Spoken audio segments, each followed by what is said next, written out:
안녕하세요. 올해로 결혼한 지 4년 차예요. 제 나이는 올해 33살이고요. 살아보면 당장 돈 얼마 차이 나는 게 중요한 게 아니고 생활력 강한 게 더 중요하다는 부모님 말씀에 상대적으로 형편이 어려운 시댁이었지만 그거 감안하고 결혼까지 했습니다. 저희 부모님이 결혼할 당시에도 외가에 비해 친가가 넉넉한 형편은 아니었거든요. 가족들 편하게 해주기 위해 불철주야 노력하는 아버지 모습을 보고 자라왔고 그랬기에 저도 저희 아버지 같은 남자와 결혼하고 싶었어요. 책임감 있고 생활력 강하고 가정적이고 다정다감해 보였던 남편이 바로 그 사람이라고 생각했고요. 결혼할 당시만 해도 남편이 가족들을 위해 책임감 있는 모습을 보여주긴 했지만 그렇다고 해서 남의 집 기둥 뽑아서 결혼한다는 느낌은 아니었습니다. 실제로 연애하는 동안은 물론이고 여태껏 결혼 생활 4년 하는 동안 그렇다 할 문제 하나 없었어요. 당시 남편 아래로 있는 신우도 직장 생활하는 회사원이었고 시어머니도 시아버지도 두 분 다 조금이나마 경제활동을 하고 계셨거든요. 벌이가 부족했다 뿐이지 서울 변두리기는 해도 자가로 가지고 있는 빌라에서 내 가족이 똘똘 뭉쳐 열심히 사는 모습이었어요. 물론 신우가 취직할 때까지는 벌이가 가장 좋았던 남편이 집안 생활비의 일부를 대야 했고 신우 공부하는 동안 학비도 어느 정도 해줘야 했었습니다. 하지만 신우가 취직한 이래로는 따로 부모님 용돈 정도 챙겨드리는 것 말고는 크게 돈이 들어가는 곳이 없었어요. 연애하던 중 신우와 가볍게 인사를 나누는 자리가 있었는데 신우가 나서서 여태까지 오빠가 가족들을 위해서 고생을 했으니 이제는 자기가 할 차례라며 부모님 걱정은 말고 오빠 행복을 위해 살라는 이야기를 먼저 꺼내왔습니다. 그때 남편이 저와 결혼을 염두에 두고 있다는 사실을 처음 알게 되었고요. 혹시나 제가 남편의 집안 형편 때문에 결혼을 꺼릴 수도 있겠다 싶어서 누구 하나 묻지 않아도 신우가 나서서 그런 말을 꺼냈던 겁니다. 그리고 남편은 당연한 수순인 것처럼 집에서 독립해 나와 자취를 시작했고요. 제 생각에는 그냥 부모님 집에서 가족들하고 같이 살면서 돈 한 푼이라도 더 아끼는 게 나은 거 아닌가 싶긴 했지만 남편 딴에는 그런 모습을 제 앞에 보여줘야만이 자기가 앞으로도 가족들 기둥 노릇할 일은 없다고 확신도 주고 그로하여금 제가 시가족들에 대한 부담도 줄일 수 있지 않을까 싶어 그랬던 것 같아 그걸 가지고 뭐라 말은 하지 않았습니다. 자취를 시작한 곳도 뭐 잠만 자는 곳이라고 해도 무방할 정도로 보잘것없었고 월세 또한 엄청 저렴한 그런 방이었으니까요. 아무튼 그렇다 보니 저도 남편과 결혼을 긍정적으로 생각했어요. 당장 남편만이 아니라 신우와 시부모님이 최대한 남편 손을 빌리지 않으려 하던 그 모습만 봐도 괜히 시댁 기둥 뽑아와서 기둥값이라고 치를 일은 하나도 없겠구나 싶었거든요. 그렇게 저희는 결혼을 하게 되었고 상대적으로 여유 있었던 친정에서 신혼집을 마련해 주셨어요. 정확히는 저희 부모님이 노후 대책으로 가지고 있던 집에 저희를 살 수 있게 해주셨을 뿐이지 제 명의로 해주셨다거나 그런 건 아니었습니다. 당장 저희가 모아놓은 돈을 합치면 소형 평수 아파트는 무리 없이 들어갈 수 있었는데 친정 부모님께서 그럴 바에 가지고 계신 집에 살게 해줄 테니 그 돈으로 전세를 껴서 소형 평수 아파트 하나를 구해 세를 주는 식으로 돈을 굴려보는 게 어떻겠느냐고 물어오셨거든요. 남편도 그간 어려운 상황에서나마 모아놓은 돈이 적은 편은 아니었다 보니 그 제안이 엄청 솔깃하게 들렸던 거죠. 남편이 염치가 있는 성격이었다 보니 신세지거나 부담 주는 행동을 하는 걸 싫어했는데 당장 자존심이 밥 먹여주는 것도 아니고 분명 저희 두 사람 결혼 생활에 있어서 확실히 이득이었으니 그렇게 하기로 했어요. 혹시나 나중에 뭐 하면 저희가 그 집에 들어가서 살아도 되는 부분이었으니 절대 돈이 아깝지 않은 투자였습니다. 그렇게 저희는 예산에 맞게 소형 평수의 구축 아파트 하나를 전세 끼고 매매를 하게 되었고 신혼살림은 친정 부모님 명의의 집에 차리게 되었지요. 결혼 생활 자체만 두고 봐도 나쁠 것이 하나 없었습니다.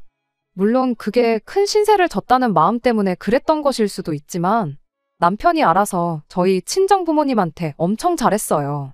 친정 부모님이 어디 가서 제 자랑이 아니라 사위 자랑을 하고 다니실 만큼요. 그러니 저도 자연스럽게 시댁에 알아서 잘하게 되더라고요. 정말 그 누구도 저희를 보면 부러워할 만큼 이상적인 부부의 모습을 하고 있었고 저희 앞으로의 결혼 생활에 문제가 될 만한 일이라곤 그 어떤 것도 생각할 수 없었습니다. 저희가 맞벌이 생활을 했는데 여유 있는 집에서 편하게 자라온 저와는 다르게 남편은 사회생활을 시작했을 때부터 혼자 이런저런 일도 처리해보고 직접 돈 관리를 해서 내 가족 부족함 없이 생활하게 했었던 경험이 있었다 보니 돈 관리를 남편한테 맡기게 되었어요. 남편이 꼼꼼한 성격이라 그날그날 가계부도 작성해놓고 그랬다 보니 혹시나 남편이 땀만 먹고 돈을 빼돌리진 않을까 그런 걱정을 할 필요도 없었습니다. 마침 결혼하면서 구입했던 아파트가 결혼 2년 차부터 집값이 조금씩 오르기 시작했어요. 살고 계시는 분이 나간다고 하면 전세금을 돌려줘야 하긴 했지만 당장 대출도 없고 돈은 버는 족족이 모으고 있었다 보니 전세금 돌려주는 것도 부담스럽지 않았습니다. 돈 걱정 안 하고 사는 삶만큼 또 행복한 삶이 어디 있겠나요? 결혼하면서 가졌던 걱정들은 이미 제 머릿속에는 존재조차 하지 않았어요. 이대로 별 문제만 없으면 부모님한테 집도 빨리 돌려드리고 우리들 돈만 가지고 비슷한 평수의 아파트를 구해서 살 날이 금방 오겠구나 싶었습니다. 그러던 중 얼마 전 신우가 덜컥 결혼 소식을 전해오면서 모든 게 시작되었어요. 결혼한다는 건 축하할 일이긴 하지만 신우의 갑작스러운 결혼 소식이 그렇게 달갑지만은 않았습니다. 일단 신우가 올해로 나이가 28살이에요. 제가 딱 그 나이에 결혼했으니 당연히 결혼을 생각해도 아무런 문제없는 나이이긴 하죠. 하지만 그간 신우가 결혼을 전제로 만나는 사람이 있었다는 건 집안 식구들 그 누구도 모르는 사실이었거든요. 신우가 연애한다는 사실을 집에 꼭 알려야 한다는 법은 없지만 굳이 아무도 모르게 결혼 이야기까지 오갈 만큼 깊은 정을 나눈 데에는 다 이유가 있었어요. 신우가 결혼하겠다는 사람이 나이가 올해 43으로 심지어 한번 다녀오기까지 한 사람이었거든요. 그렇다고 그 사람이 엄청 조건이 좋은 사람이냐 물으면 그런 사람도 아니었어요. 그걸 알고 있으니 신우도 집에 연애한다는 사실을 전하는 게 조심스러웠을 수밖에요. 변변찮은 직장이 있는 것도 아닌데 심지어 전처한테 매달 위자료로 월급의 대부분을 보내주고 있다고 하고 집도절도 없는 것도 모자라 수천만 원 빚까지 가지고 있는 남편감으로서는 빵점을 주는 것조차 아까울 만큼 별로인 사람이라는 게 문제였습니다. 그러니 시댁에서 난리가 날 수밖에요. 시어머니고 시아버지고 우리 딸 좀 말려달라고 저한테 전화도 하고 난리도 아니었어요. 그래서 남편과 함께 신우와 이야기를 한번 나눠보고자 자리를 만들게 되었습니다. 그런데 저희가 결혼하겠다는 자기 자신을 뜯어말리러 온 자리인 걸 알고 있는 신우가 그 자리에서 아주 정신 빠진 소리를 하는 거 아니겠어요? 그 남자랑 신우가 꼭 그날이 아니었어도 어차피 만나서 결혼할 운명이었다나 어쨌다나 하면서 말을 꺼내더라고요. 신우가 카페에 갔다가 핸드폰을 두고 나왔는데 그 남자가 신우 핸드폰을 찾아줬다고 하면서 그걸 운명적인 만남으로 스스로 포장을 하고 있는 겁니다. 자기가 평소에 카페를 자주 다니는 사람도 아니고 원래 자기 물건 꼼꼼하게 챙기는 사람이 세상 찾아봐도 자기만한 사람이 또 없는 거 알지 않냐면서 그날 하필 자기가 카페에 가고 싶었던 것부터 심지어 핸드폰까지 두고 나온 것까지 마침 그 남자가 또 신우가 앉았던 자리에 앉게 되면서 마침 두고 나온 자기 핸드폰을 발견해서 돌려주는 것까지 이게 다 하늘의 뜻이 아니면 뭐겠냐며 정신 빠진 소리를 하고 있는 거 아니겠나요?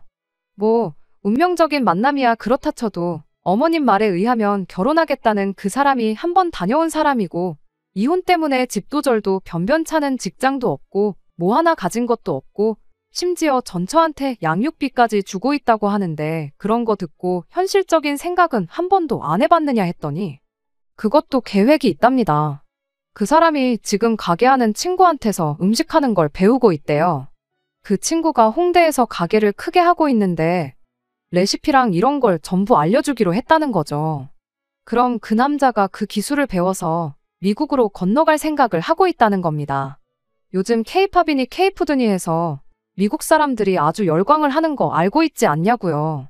여기선 10,000원도 안 하는 떡볶이가 거기 가면 한 접시에 30,000원씩 받고 20,000원 하는 닭튀김이 50,000원을 받고 그런다는 거예요. 그러면 자기는 그동안 영어를 조금 배워서 그 남자하고 같이 사업을 하면 되는 거 아니냐는 겁니다. 그러면 사람을 굳이 안 써도 되고 그만큼 인건비도 따로 안 들 테고 음식 장사를 하게 될 테니 먹는데 따로 돈도 안 들 텐데 그렇게 하면 돈방석에 앉는 건 시간 문제라는 거예요. 그리고 전처랑 자식들한테 주는 양육비도 다 생각해둔 게 있다고 그렇게 미국으로 가버리면 전처네 입장에서는 추심업체를 알아보는 것 말고는 방법이 따로 없다더라는 겁니다. 오히려 그 남자가 지금 한국에 아무것도 가진 게 없어서 더 좋은 상황이라고 애들 크는데 돈 많이 드는 건 알지만 따지고 보면 내 자식도 아닌데 양육비야 안 줘버리면 그만 아니겠냐고 말도 안 되는 소리를 하는 거 아니겠어요. 신우한테 그럼 그 사람이 왜 이혼했는지 그런 이야기는 들은 바가 있느냐 물었죠. 집도 절도 없이 이혼당한 거 보면 뭐 그 사람이 잘해서 이혼한 것 같지는 않아 보여서 걱정돼서 한 말이었는데 신우는 또 그 질문에다가 대고 왜 이혼을 했겠냐고 나랑 만나게 해주려고 하늘이 그 남자를 이혼시킨 거다 하는 정신이 빠진 소리를 하더라고요. 신우가 고생한 오빠 대신 부모님을 책임지겠다고 했던 만큼 마음씨가 여리고 착한 사람이라고 생각했거든요.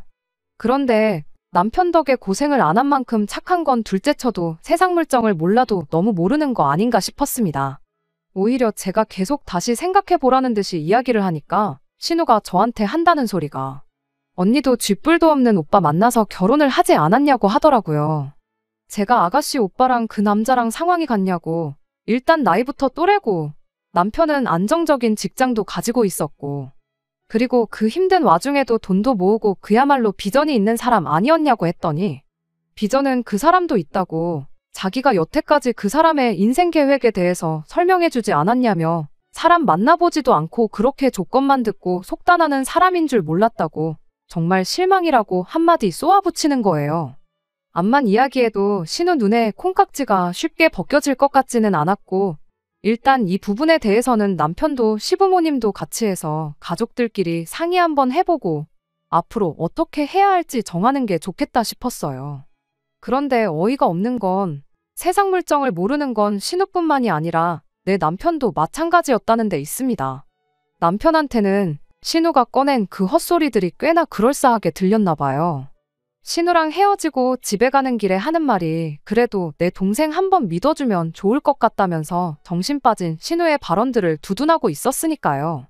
그게 뭔 소리냐고 되물었더니 남편이 고작 한다는 소리가 그래도 당장 땡전 한 푼 없는 상황에 빚까지 져가면서 양육비를 집에 보내주고 있는 걸 보면 책임감은 있는 사람인 것 같지 않느냐.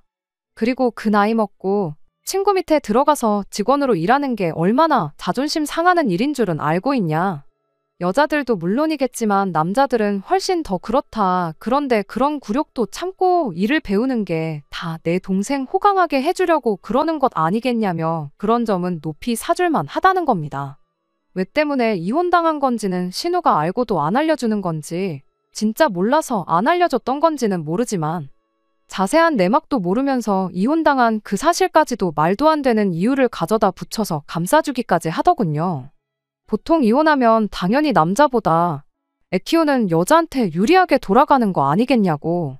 자세한 내막은 모르지만 그렇게 사람 땡전 한 푼 안 남기고 빚까지 지게 하면서 양육비를 탈탈 털어가는 여자인 걸 보니 그 사람 전처가 얼마나 독한 사람인지 알 수 있지 않냐. 전후 사정도 모르는데 이혼을 무조건 그 남자 책임으로 돌리는 건 매너가 아닌 것 같다 하면서 말입니다. 시부모님 부탁에 신우를 뜯어 말리러 다녀온 자리였는데 오히려 남편은 신우에게 동조해서 이 결혼을 하루라도 빨리 시켜야 한다며 신우의 대변인이 되어버렸어요. 괜히 그 사람이 해외로 건너가는 거 그 여자 쪽에서 눈치라도 챘다가 양육 비지급을 사유로 출국 금지 명령 같은 걸 내리면 어떡하냐고 하루라도 빨리 결혼시키는 게 맞다며 혼자 설레발을 치기 시작했어요. 저는 당연히 이런 남편을 뜯어 말렸죠. 당신 지금 제정신으로 하는 소리냐고. 시부모님 말 맞다나 신우가 지금 콩깍지 때문에 똥인지 된장인지 구분 못하는 것 같은데 오히려 신우 말 듣고 홀랑 넘어가서 신우 편을 들고 있으면 어떡하냐고 한마디 했죠. 따지고 보면 당신이 뼈 빠지게 고생해서 신우 공부시켜주고 취직시켜준 거나 마찬가지 아니냐. 그런데 취직한 지 몇 년이나 됐다고 그 힘들게 일어놓은 거 다 포기하고 자기 삼촌뻘 되는 남자랑 미국을 건너가서 살겠다는 말도 안 되는 소리를 뜯어말리긴커녕 응원을 해주는 게 말이나 되냐고요. 하지만 남편은 도무지 그 고집을 꺾지 않았어요. 동생 말이 틀린 게 뭐가 있느냐며 당장 뉴스만 틀어도 K-팝이랑 K-푸드에 열광하는 세계인들 소식이 보도되는 거 저도 알지 않느냐고요. 오히려 신우가 앞장서서 온 세상에 한국 음식의 위대함을 알리겠다고 하는데 그거 국가대표나 마찬가지라고요. 국위선양을 하러 가는 거 가족이 아니라 같은 대한민국 사람으로서 응원을 해줘야지. 시작도 안 해본 걸 안 된다고 초를 치는 소리만 하고 있으면 어떡하냐고. 그리고 신우가 저래 보여도 악바리의 고집도 보통이 아니라 한번 마음먹은 건 반드시 이뤄내는 그런 사람이라고. 그리고 그렇게 계획한 일은 무조건 끝에 가서 성공시키는 야무진 아이니까 그냥 신우를 말릴 게 아니고 잘하라고 믿어주고 응원을 해주는 게 맞다는 소리를 하고 있는 거 아니겠나요? 그러면 시부모님은 어쩌냐고. 당장 우리가 신우를 뜯어말려줄 소식만 못 봐줘라 기다리고 계실 텐데 두 분께는 어떻게 설명드릴 거냐 했더니 부모님 일은 문제 축에도 끼지 않는다는 겁니다. 어차피 어머님 아버님 두 분 다 자기 말이면 껌뻑 죽고 무조건 믿어주는 분들이시니 자기가 된다고 한마디만 해도 많이 안심하시고 신우 편을 들어주실 거라 하더군요. 남편 말이 일리가 있는 게 하나도 없었어요. 솔직히 웬만큼 받아줄 만한 건덕지가 있으면 그렇구나 하고 이해라도 하려고 노력했을 텐데 주구장창 틀린 소리만 하고 있으니 이거 신우 앞길을 생각하면 내가 나서서 알아봐야겠구나 그런 생각이 들었죠. 그러기 위해서는 신우보다 남편을 먼저 설득하는 게 중요하다 싶었어요. 남편한테는 일단 시부모님께 그 어떤 말도 전하지 말고 가만히 있어달라 부탁을 했죠. 일이 이렇게 될 줄 알았다면 그냥 똥인지 된장인지 찍어 먹어보라고 내버려 둘 걸 싶었지만 그때까지만 해도 저희 정말 아무런 문제 없이 결혼 생활 잘만 하고 있었으니 어떻게든 신우 앞길 지 손으로 망쳐놓는 것만큼은 못하게 해야겠다는 생각이었습니다. 일단 제가 어릴 적에 친하게 지내던 친구 중에 가족들까지 전부 이민을 가서 살고 있는 친구가 한 명 있어서 현지 상황은 어떤지부터 알아봤어요. 친구 말이 뭐 먹는 장사가 다 그런 거 아니겠냐고. 한국 사람들한테는 맛없다고 소문난 집도 미국 사람들한테는 맛있다고 소문이 나서 대박이 나는 집도 봤고 한국 사람들한테는 찐맛집이지만 비한국인 손님들한테는 관심 끌지 못해서 소리 소문 없이 망하는 집도 있고 이걸 해서 100% 된다는 확신이 있으면 나부터 하고 있지 않겠냐면서 사업이라는 게 운때도 맞고 여러모로 아다리가 맞아야 잘 되는 것 같다는 애매모호한 대답을 들었어요. 진짜 한류 열풍이 우리나라 뉴스에 나오는 것처럼 그러냐고 물어본 질문에는 예전하고 비교하면 한국 음식에 대한 인식도 많이 나아진 편이라고 하더라고요. 떡볶이 하면 고무 씹는 것 같다고 질색을 하던 미국인들도 이제 줄 서서 먹고 인터넷 조금만 찾아봐도 한국 치킨이 세상에서 제일 맛있는 치킨이라고 유행도 하고 있고 뭐 그런다면서요. 정작 자기 인생에는 달라진 게 없어서 모르겠지만 한류 열풍은 확실히 있다는 대답도 들었죠. 사실 신우한테 확신이 없던 저로서는 친구의 대답이 제가 원하는 대답은 아니었습니다. 하지만 일부러 초치고 싶은 생각은 없었으니 신우 말대로 어느 정도 가능성은 있겠구나 하고 판단했어요. 그럼 이제 신우가 말하는 그 남자가 배운다는 그 레시피가 얼마나 가능성이 있겠는가 판단해보는 게 낫겠다 싶었습니다. 인터넷으로 가게 이름을 검색해 가게에 올라온 리뷰들을 정말 처음부터 끝까지 다 읽었어요. 그런데 솔직히 객관적이지 않다는 생각이 들더라고요. 블로그 같은 데 보면 업체에서 돈 얼마 받고 의뢰받아 올린 리뷰들이 대부분이었는데 단점은 하나도 없이 칭찬 일색이었으니 신뢰가 가지 않았달까요. 그렇다고 지도 앱에 달려있는 별점이랑 리뷰 또한 믿을 만한 지표가 아니었습니다. 보아하니 리뷰를 남겨주면 공짜로 술안주를 주는 이벤트를 하고 있더라고요. 공짜로 뭘 주는데 일부러 안 좋은 이야기 남길 사람이 몇이나 되겠나요. 간간히 보이는 진짜 리뷰가 있기는 했는데 거기서도 의견이 반반 갈려서 직접 가서 먹어보지 않는 이상은 판단이 서지 않겠다 싶었습니다. 그래서 친구랑 홍대에 다녀왔는데 금요일 퇴근 시간 한참 때인 시간에 가서 그랬나 줄까지 서 있을 만큼 장사가 정말 잘 되는 가게였어요. 줄이 그렇게 많은 건 아니었는데 솔직히 들어갈 엄두가 나지는 않더라고요. 아직 스스로 한참 때 나이라고 생각하긴 합니다만 가게 안은 음식이 무슨 색인지 구분도 안 갈 만큼 화려한 조명이 번쩍이고 있었고 시끄러운 음악 소리하며 무엇보다 가게 안을 가득 메운 사람들이 하나같이 20대 초반 정도로밖에 안 보이는 손님들 뿐이었으니까요. 그 사이에 껴서 앉아있는 게 그래도 되나? 아니 애초에 내 나이 또래의 사람들을 입장이라도 시켜주려나 그런 생각이 들었습니다. 결국 그렇게 가게에 직접 가보는 건 포기하고 집에 돌아왔죠. 다행히 멀리서 찾아볼 것도 없었습니다. 놀기 좋아하는 제 사촌 동생 중 한 명이 거기 노느라 몇 번 가봤다며 이야기를 해줬거든요. 동생이 말해주길 맛 때문에 가는 게 아니고 여자 꼬실 때 술값 조금 덜 내려고 가는 그런 가게 중 하나라고 하더라고요. 안주도 빨리 나오고 가격도 저렴해서 젊은 애들이 많이 가는 곳이라고 하길래 뭐 특별히 맛있는 메뉴가 있냐고 물어봤죠. 떡볶이나 치킨이나 동네 골목만 돌아도 이미 익숙한 체인점들이 판을 치는데 굳이 거기 가서 그런 걸 먹지는 않겠다고 그냥 딱 동네 호프집에서 나오는 제품 데워준 맛이다. 뭐 이런 이야기를 해주더라고요. 다른 친구들 생각은 어떻겠니 하고 물어봤더니 100이면 100 자기랑 똑같은 생각일 거라며 거기를 맛집이라고 찾아가는 사람은 한 명도 없을 것이다. 확신에 차서 한마디를 해주는 겁니다. 물론 제 사촌동생이 요식업계 전문가도 아니고 그냥 놀러 다니기 좋아하는 평범한 대학생인데 동생의 의견 하나만 듣고 그게 정답이라고 하기엔 무리가 있긴 했어요. 하지만 그래도 이 정도면 충분히 남편 정도는 납득시킬 수 있겠구나 싶었습니다. 그래도 동계산 하는 것만큼은 빠른 사람이었거든요. 거기에 남편 말 맞다나 시부모님은 남편 말이라면 무조건 들어주실 테고 온 가족이 나서서 반대를 하면 신우도 정신을 차리거나 포기를 하거나 하겠구나 싶었거든요. 그리고 동생하고 이야기가 끝난 날, 퇴근해서 집에 돌아온 남편에게 이 이야기를 꺼냈습니다. 남편은 제 말에 그렇구나, 그랬구나 하면서 대답을 하기는 했는데 왠지 그 느낌이 대충대충 너 혼자 떠들고 말하라 하면서 말을 넘기는 느낌이 들었어요. 중간중간 남편한테 내 말 듣고 있지? 들었지? 하고 몇 번이고 확인을 하긴 했지만 남편이 알겠다고 나중에 신우랑 이야기하겠다고만 대답해서 대화를 끝내려고만 하지. 저랑 심도 깊은 대화를 나눈다던가 내 말을 이해했구나 하는 느낌은 들지 않았습니다. 아니나 다를까 그 주 주말이 되었어요. 남편이 갑자기 같이 시댁에 좀 다녀오자고 하더라고요.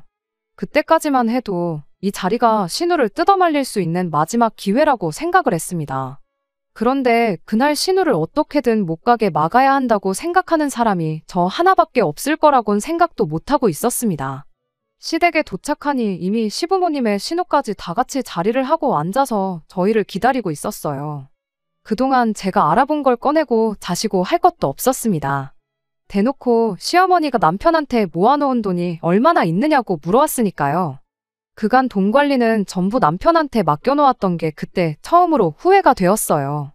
애초에 판 깔고 저한테 통보하려고 만든 자리였을 텐데 사실 시어머니가 남편한테 물어볼 필요도 없었던 거죠. 진작에 얼마나 있는지는 알고 있었다 생각해요. 다만 제 앞에서 그 이야기를 해야 하니 형식상 지금 처음 물어보는 것처럼 꾸며놓은 거였을 겁니다. 남편은 정확하게 저희 결혼생활 4년 하면서 모은 돈이 얼마나 있는지부터 해서 결혼할 때 사놓은 그 집을 정리하면 얼마 정도 된다. 정말 빠짐없이 모든 걸 시어머니한테 말을 해주더군요. 그때 딱 눈치를 챘죠. 제가 알아본 결과 한류 열풍을 등에 업고 미국에 건너간다고 해서 무조건 성공한다는 보장도 없다는 이야기부터 그 남자가 일한다는 친구라는 사람 가게가 어디 가서 분점을 낼 만큼 맛집이 아니라는 사실. 그냥 위치가 좋고 찾아오는 손님들 연령대를 제대로 고려했기 때문에 큰 돈을 벌고 있다는 이야기를 했었을 때 남편의 시큰둥한 반응부터 아마 이미 시댁에서는 자기들끼리 신우를 그 남자와 결혼시켜 미국에 보내기로 결정을 해놓은 상태고 돈이 얼마 있는지 물어보는 건 아마 신우가 미국에 건너가는 비용의 일부를 저희가 조금 융통해 줄 수 있는지 물어볼 생각이라는 걸 말이죠. 아니나 다를까 남편의 보고가 끝나기 무섭게 시어머니 입에서 본론이 나왔어요. 일단 남자 쪽에서 여력이 없다고 하니 비교적 여유가 있는 우리가 신우 미국 가는 정착금을 해줘야겠다고요. 이미 비교적 여유가 있는 우리가 라는 말부터가 어이가 없었습니다. 우리라기보단 저희 돈으로 해주려는 게 뻔히 보이는데 한 가족이라는 이유만으로 저까지 싸잡아 놓은 말이나 마찬가지였으니까요. 그러면서 신우가 알아본 결과 비자 같은 거부터 해서 수속 비용이 얼마, 거기에 가게 차리는데 얼마 정도가 든다더라 하면서 들어가는 초기 비용은 투자라고 생각하고 아까워하지 말고 신우한테 돈을 빌려주라는 소리를 하더라고요. 어차피 니들은 당장 그 돈 없어도 사는데 아무 지장 없지 않냐면서 말이죠. 정말 아무리 시어머니라도 그렇지 나한테 돈 맡겨놨어요 소리가 목 끝까지 나오는 걸 억지로 집어삼키고 다시 한마디 했어요. 그 돈이면 굳이 미국까지 안 가도 동네에 치킨집 하나, 떡볶이집 하나씩 가게 2개는 차리겠다고요. 그랬더니 이번에는 남편이 나서더군요. 뭘 알지도 못하면서 그런 소리를 하느냐고요. 당장 시어머니 집 근처만 해도 우리나라에 있는 치킨집 체인점이란 체인점은 다 있다고, 남들 다 하는 거 해서 돈을 얼마나 벌겠다고 그런 소리를 하느냐입니다. 그리고 체인점은 본사랑 엮여있기 때문에 로얄티로 얼마가 나가고 TV에 연예인들 광고 나오는 거 그런 것도 전부 다 본사에서 광고부터 찍고 그 비싼 돈 가맹점주들 고혈을 빨아먹고 있는 거라고. 한 달 내내 장사해서 그 체인점 사장배만 불려주고 자기 인건비 겨우 건져가는 게 현실인 거 모르냐고 쓴소리를 하더라고요. 그리고 요즘 배달 때문에도 자영업자들 곡소리 난다는 뉴스도 못 봤냐면서 하려면 아직 경쟁이 많이 없는 미국 땅에서 하는 게 정답이라는 거예요. 남편 말이 무조건 틀렸다고 볼 수는 없겠지만 체인점 생태계가 어떻게 굴러가는지 저는 모르니 일단 가만히 있었습니다. 대신 그럼 왜 미국은 그 남자랑 신우 둘이 가는데 그 사람의 어디를 보고 어디를 믿어서 땡전 한 푼 안 보태게 하고 그 사람 목까지 우리 돈으로 내주려고 하느냐고 되물었어요. 그랬더니 또 한다는 소리가 글쎄 그 사람은 대신 기술을 배워오지 않냐는 겁니다. 마침 기술이라길래 남편한테 내가 이야기해준 거 기억 안 나냐고 그 가게 가서 직접 음식은 먹어보기나 했냐고 한마디 물었죠. 신우랑 시부모님한테도 똑같이요. 물론 저도 먹어본 건 아니지만 듣자 하니 직접 조리를 하는 게 아니고 제품 받아서 데워다가 서빙해주는 그냥 평범한 호프집인 것 같은데 무슨 기술을 배우고 있는지 그리고 정말 미국 가서 대박을 낼 만큼 실력이 있는지 그 사람을 불러서라도 한번 검증을 해봐야 하는 거 아니겠냐고 했어요. 그랬더니 집이랑 업장이랑 뭐 불의 세기가 달라서 맛이 다를 거라는 둥 이러쿵저러쿵. 이미 한가족으로 4년을 넘게 살아온 저보다 어디서 굴러먹다가 이혼당했는지도 모르는 43살 아저씨 편을 더 들어주는데 참으로도 어이가 없더라고요. 남편한테 얼려놓은 제품 데워주는 게 기술이면 그리고 그 기술로 미국 가서 아주 한식의 위대함을 알릴 수 있다는 확신이 들면 뭐하러 신우 가게를 차려주냐고. 당장 우리가 가서 가게를 여는 게 맞지 않겠냐 했죠. 전자레인지만 쓸 줄 아는 당신도 일주일만 배우면 할 수 있을 것 같은데 그냥 신우 해주지 말고 우리가 가서 하자고요. 어린 반푼도 없는 소리에 헛물키고 있는 남편과 시부모님. 신우 정신 차리라고 비꼬는 식으로 꺼낸 말인데 또 그렇게 말을 꺼내니 이번엔 신우가 나서는 겁니다. 언니를 정말 내 친언니다 생각하고 지냈는데 정말 실망이라고요. 지금 자기가 떼돈 벌 것 같으니까 배가 아파서 그러는 거냐고 입에 거품을 물더라고요. 이미 미국 가는 거 말고는 다른 생각이 안 들어서 두 귀를 닫아버린 건지 뭔지 말이 안 통하는데 더 이야기를 해야 할 이유가 있나 싶었어요. 그냥 내 돈 안 주고 말자 그런 생각이었죠. 그런데 이젠 시부모님까지 나서서 그러지 말고 좋은 쪽으로 생각해 보랍니다. 내 가족 도와주는 건데 너무 인색하게 굴지 말라면서요. 모르긴 몰라도 요즘 나라 꼴도 말이 아닌데 미국 가서 정착한 가족 하나 있는 게 얼마나 심적으로 든든하겠냐고요. 그리고 혹시 아냐고 나중에 저랑 남편 사이에 아이가 태어나게 되면 그때 신우한테 아이를 맡길 수도 있는 거 아니겠냐면서요. 요즘 애들 영어 유치원이다 뭐다 해서 조기 교육시키는데 돈을 얼마씩 쓰고 그런다는데 암만 우리나라에서 비싼 유치원 보내고 공부를 시킨다고 한들 미국 땅에 살면서 현지인들하고 같이 공부하는 것만 하겠냐고요. 그 말 끝나기 무섭게 신우도 그렇다고 이번에 돈만 해주면 내가 언니랑 오빠 사이에 조카 태어나면 미국에서 대학교 졸업까지 시켜주겠다니 어쩌니 그딴 소리를 꺼내는 겁니다. 이미 무슨 말을 해도 들을 생각도 없는 사람들한테 절대 성공 못할 거라 설명해봐야 제 입만 아프겠다는 생각이 들었어요. 그래서 아예 방법을 바꿨죠. 신우한테 아가씨는 여태 모아놓은 돈이 얼마나 있냐고부터 물어봤어요. 아까 미국 가서 사는 정착금 이야기할 때 솔직히 뭘 알아봤다기보단 제 집이랑 모아놓은 돈 얼마에 맞춰서 대충 떠들어댄 느낌이었거든요. 액수가 저희 전 재산하고 거의 비슷했으니까요. 어쩌다 남편이 그런 초보적인 실수를 했는지 모르지만 거기서 빼먹은 게 하나 있었으니 그건 바로 저희 집에 세입자가 있다는 사실이었습니다. 모아놓은 돈은 돈이고 집은 시세가 얼마니 팔아서 현금화하면 그만이겠거니 계산했나 본데 세입자 돈은 돌려줘야 하는 돈이지 우리 돈은 아니잖아요. 그러니 결국 따지고 보면 여지껏 결혼 생활하면서 모아놓은 돈은 없는 돈이라고 봐도 무방한 돈이었어요. 오히려 돈이 모자라는 상황이었죠. 그래서 신우한테 얼마나 모아놓았냐고 물어본 거예요. 모르긴 몰라도 그 돈을 메꿀 만큼 모아놓지는 않았을 거라는 확신이 있었거든요. 역시나 신우가 모아놓은 돈이라고는 1,500만 원이 전부였고 당연히 그 갭을 메꿀 만큼의 액수가 아니었습니다. 빌려줄 생각은 없지만 돈이 못해도 1억은 더 모자라게 생겼는데 그건 어떻게 할 거냐고 물어봤어요. 그 돈 모을 때쯤 신우도 눈에 콩깍지가 벗겨져서 정신을 차리지 않을까 기대를 했던 건데 그 작전도 결국 수포로 돌아가고 말았습니다. 그때까지만 해도 사실 꼼꼼한 남편이 웬일로 실수를 다 했나 생각하고 모자란 돈을 가지고 파고들었던 건데 그게 아니라 이미 그것까지 다 계산을 마친 상황이었던 겁니다. 모자란 돈은 시부모님이 살고 있는 이 집을 팔아서 해주실 거라네요. 그러니까 이미 그것만 봐도 답이 딱 나왔어요. 이미 자기들끼리 다 합쳐서 돈이 얼마 있는지 계산해보고 그렇게 전 재산 털어서 신우 미국 보내는 걸로 결정하고 저는 적당한 타이밍 봐서 그냥 신우한테 투자하는 셈 치라 한마디 하고는 신우한테 전 재산을 몰아주기로 한 걸 통보할 생각이었던 거겠죠. 그럼 시부모님 집을 팔면 시부모님은 어디 가서 지내시는 거냐 물었더니 무슨 당연한 소리를 하냐는 듯 우리 집에 빈 방도 많은데 거기서 지내시면 되는 거 아니냐 하는 겁니다.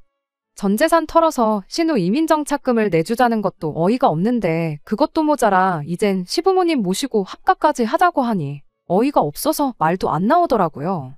제가 순간 표정 관리를 똑바로 못하는 걸 남편이 본 건지 저한테 왜 표정이 그 모양이냐며 우리 결혼 전부터 신우가 취직한 이래로 혼자 부모님을 모시고 살았으니 이제는 우리 차례가 아니겠느냐고 한마디를 건네는데 그 말까지 들으니 정말 세상이 다 무너지는 기분이었습니다. 시어머니는 걱정 말라고 오히려 당신이 저희 살림하는 거 도와주면 도와줬지 한 집에 산다고 해서 시집살이 시키고 그럴 생각 전혀 없다고요. 한술 더 떠서 남편이 맞벌이 하는데 살림해주는 사람 있으면 우리한테 무조건 이득이라고 그리고 앞으로 우리 사이에 아이 태어나면 어머니가 집에 계시면서 대신 먹여주고 재워주고 해주실 것 아니냐며 설득을 하려 드는 겁니다. 동생이고 오빠고 왜 두 사람 다 아직 태어나기는커녕 생기지도 않은 아이를 가지고 키워준 애 만에 그런 소리를 하고 있는지 웃기지도 않았어요. 이미 2시간 가까이 저희 집이랑 시부모님 집을 팔아서 어떻게든 신우를 그 남자랑 미국에 보내기로 답을 정해놓은 상태로 이야기를 하는데 여기서 3시간이고 4시간이고 더 이야기해봤자 답은 나오지 않겠구나 싶은 생각이 들었습니다. 그래서 신우 이민을 보내던 미립국을 시키던 마음대로 하시라고 했어요. 나는 죽었다 깨어나도 내 집까지 팔아가며 도와줄 생각 없고 그래도 끝까지 해줘야겠다면 이혼해서 재산 분할 해줄 테니 그 돈으로 해주던지 말던지 알아서 하라고 한마디 했죠. 이혼 이야기가 나오니까 남편이 대번에 놀라가지고는 자꾸 그 돈을 그냥 주는 것처럼 생각해서 하는 말인데 신우가 미국 가서 돈 벌면 갚을 돈이라고. 정 못 믿어오면 매달 얼마씩 해서 갚으라고 하면 되는 거 아니냐길래 거기다 대고 또 한마디 해줬습니다. 잘도 신우가 거기 가서 돈이나 만지겠다고 차라리 로또 돼서 그 돈으로 갚겠다고 하는 게 더 믿을만 하겠다고요. 신우가 그렇게 떼돈을 벌 예정이면 나 빼고 도와주라고 그렇게 번 돈으로다가 미국에 치킨집을 하나 더 차리던 양계장을 하나 세우던 나는 그 돈으로 뭐 하나 득볼 생각 없으니까 나 빼고 좀 해달라 말하고 그냥 저는 그 길로 일어나서 집에 돌아왔습니다. 결론부터 말하자면 결국엔 남편과 이혼을 하는 걸로 결정이 되었습니다. 얼마나 대단한 사람이길래 그동안 4년을 함께 동고동락해온 마누라보다 어디서 굴러먹었는지도 모르는 빚쟁이 이혼남 말을 믿고 그 돈을 투자할 수 있는지. 이혼하면서도 끝까지 그 부분만큼은 이해가 가질 않았어요.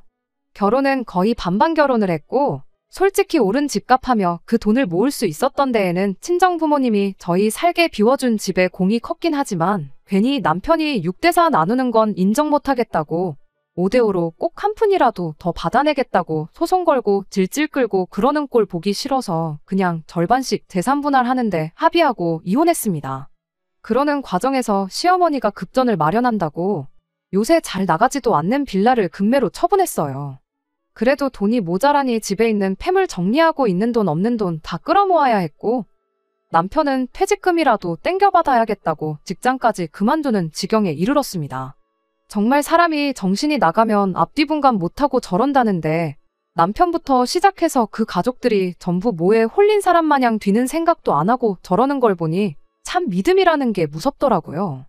웃긴 건 그렇게까지 준비했음에도 불구하고 신우는 비행기표도 끊어보지 못하고 아직도 한국에 있다는 점이에요. 신우가 결혼하려고 했던 그 남자가 폭력 전과가 있어서 아예 비자부터 발급이 안 되었다고 하더라고요. 아마 이혼도 그것 때문에 당했거나 그게 사유가 되어서 이혼을 했거나 둘 중 하나가 아닐까 생각하고 있어요. 남편도 신우도 돈 조금 더 마련해 보겠다고 퇴직금 때문에 멀쩡하게 다니던 회사를 그만뒀나 본데 어떻게 새로 취직이 잘 안 되는 것 같아서 일단 마련해 놓은 돈으로 급하게 체인점으로 치킨집을 하나 열었다나 봐요. 그렇게 노래하던 미국 땅이 아니긴 하지만 어쨌든 치킨집 창업하는 데에는 성공했네요. 다행히 변변찮은 그 남자랑은 헤어진 것 같고 대신 치킨은 이혼한 제 남편이 같이 튀겨주고 있다나 봐요. 어차피 대부분이 남편 돈으로 차린 걸 테니 자기가 뱉은 말대로 인건비라도 건져가려면 열심히 해야 하지 않을까 싶어요. 뭐 끝에 가서 안 좋게 이혼하게 되긴 했지만 사람이 성실한 사람이긴 하니 힘들지라도 잘 헤쳐나갈 거라 생각해요. 다시 온 가족이 똘똘 뭉쳤으니 그 어떤 시련도 알아서 견뎌내겠죠.